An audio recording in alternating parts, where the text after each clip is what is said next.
Hello guys, welcome to another game in Fischer's self-written book, his 60 most memorable games.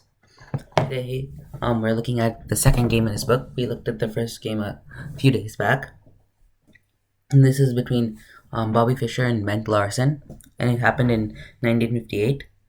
And there was a note from the editor, and this note was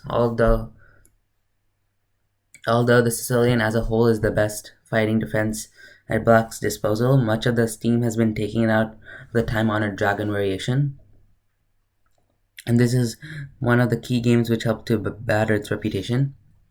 So this is saying that Fischer, the Dragon variation in the Sicilian defense, while it's accepted logic today, was considered weak at the time, and this game did nothing to but batter its reputation. And we'll be looking at how Fischer beat the Dragon, and looking at the game in general. Fischer, as usual, opened with e4, his favorite move, and as I said, best by test. And then we have c5, knight f3, d6. This is all book stuff. d4, c takes d4, knight takes d4, knight f6, knight c3, and g6. This is where the Dragon variation begins.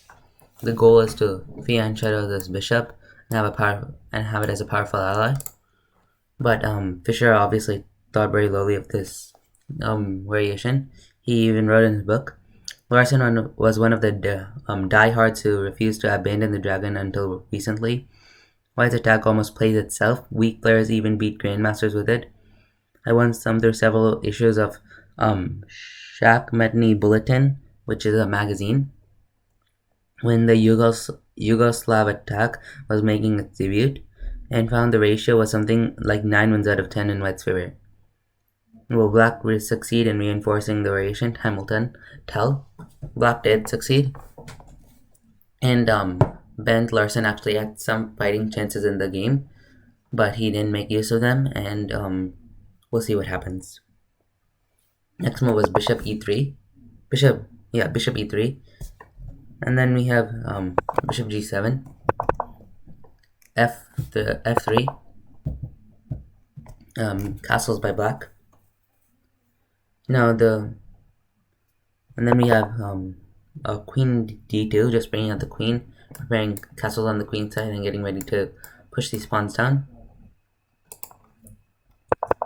And then knight c6, bishop c4, and you wrote the refinement supersedes the old castles. The idea is to prevent d5, because d5 could gain Black a lot of space, and Fischer obviously doesn't want that. Then he took on d4, but he took on d4 at this point, and then we have bishop takes d4, and now he said just how Black can attempt to thread his way into equality is not very clear. Interesting more interesting are moves like a5, which create imbalances but can trouble White and are much better than the old just takes. Our next move was after bishop takes d4, we have bishop e6, which is the best move, but Fischer still was thinking that he would play something like a5 just to create imbalances, but bishop e6 was played.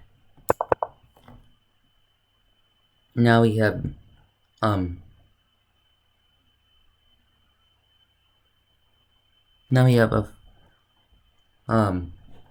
next move is bishop b3, just bringing the bishop back. And now queen a5, castles by Black, and then b5. Now he wrote, after 12, bishop takes b3, c takes b3. Black cannot make any attacking headway against this particular pawn configuration. White is lost in the king and the pawn ending, it's true, but usually Black gets mated long before then. As Tarash put it, before the endgame, the gods have placed the middle game. He's basically saying that if Black does take, he has no attacking chances, and Fischer, of course, will not take it into the endgame and finish it off in the middle game. We have king b1, then b4, attacking the knight. Knight d5, bishop takes d5, and then bishop takes d5. This was an inaccuracy by Fischer. E takes d5 will just control more space and just be a better move, general, and stop the knight from coming to e5 or e4. Thus, it would have been a better move that would have helped Fischer's position. But bishop takes d5 is not a bad response either. It just equalizes the position more efficiently than e takes d5.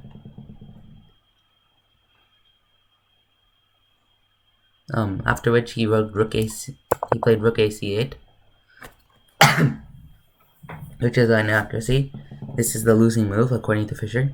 After the game, Larsen explained he was playing for a win, therefore rejected the forced draw with knight takes d5. There was a forced draw in this position. If he had took knight takes d5, then of course bishop takes g7, and then knight c3 check.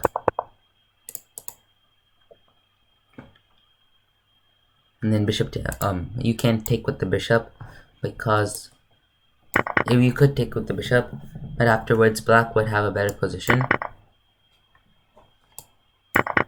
and the rooks would get into the game. It's not exactly a forced draw completely, but it is a great position, and that would eventually lead to a draw after takes, and then attacking the pawn. There isn't really much Fischer can do to stop a draw. But Larsen missed this, and he said he was playing for a win. So rook ac1 was played. We have bishop b3 once again, bring the bishop back. And then rook c7.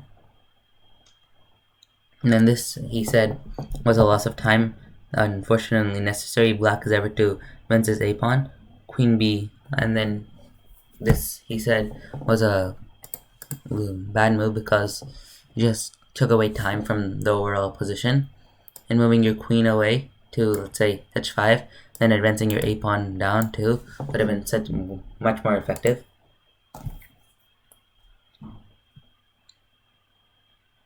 You have h4, and now Fischer decided it's time to attack. Queen b5.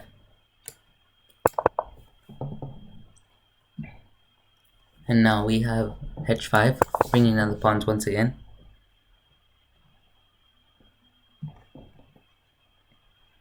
Now we have rook fc8, just building that battery. This is what they taught us when we were beginning playing chess. Always build batteries to attack your opponent. It's very effective.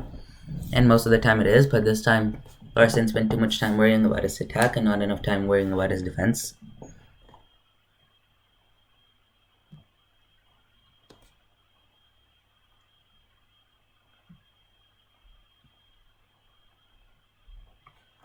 Now we have h takes g6. G takes h6. Now was a bad move. You usually are supposed to take. Oh well, usually that's a bad move because it allows the rooks into the game. But you couldn't take with the f pawn due to the fact that it's pinned. So after h takes g6, we have a g4, which is a mistake. Rook h6 would have been a better move because it just grabs space, and if you do take, you can white would prepare to knock the knight off the board and then just checkmate on g7. The only way to stop it would be something like queen h5, but that loses you time and worsens your position. But this wasn't played, and g5 was played.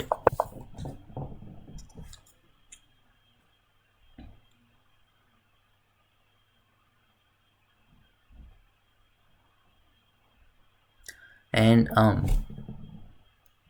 g4 was played, sorry. we have a5, g5, attacking the knight.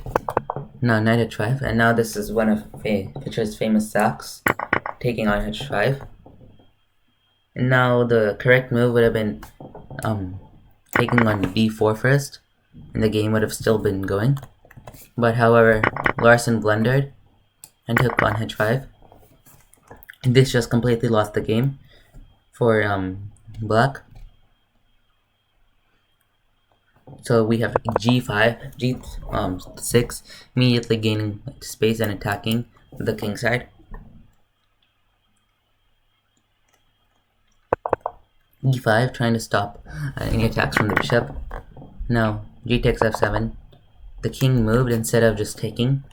Larsen didn't want to let go of his battery or let his rook be captured, but that would have been the correct move. That still kept him in the game to an extent. Bliss just lost it completely. Now we have bishop e3, d5, e takes d5, rook takes f7, d6, rook f6, bishop g5, and this is all just forced. And now there's a mate in 8 with after this move. Bishop takes f6, bishop takes f6, d7, rook d8, queen d6 rook. Now there's a mate in 6 at this point. This is where Larsen resigned. After that blunder of taking on g5, everything just blew apart, and Fischer is one of the best players in the world at attacking, and he immediately took advantage and blew apart black's king side.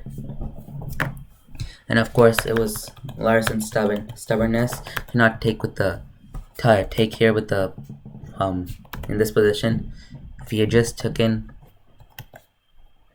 here with on f7, he would have still been in this game with some fighting chances, but he didn't, missed it. And at this point, the mate in 6 would have been king g7, rook g1, king h7, queen takes f6, queen takes d7, queen g6 check, king h8, queen takes h5, queen h7, queen takes e5 check, queen g7, queen takes g7 mate. It was a very forcing win from Fischer, and throughout the game, Fischer had a centipoint loss of 22, according to the Stockfish, and Larsen's was at 57. It's truly an enriching game, and I'll be posting more games from his book later in my upcoming videos. Alright, everybody, I hope you enjoyed that video I made. I'll be making more videos with about this Fischer, like I said. And please remember to subscribe to my channel and leave your comments and ideas for future videos in the comment section below. I'll see you all next time. Thanks for watching.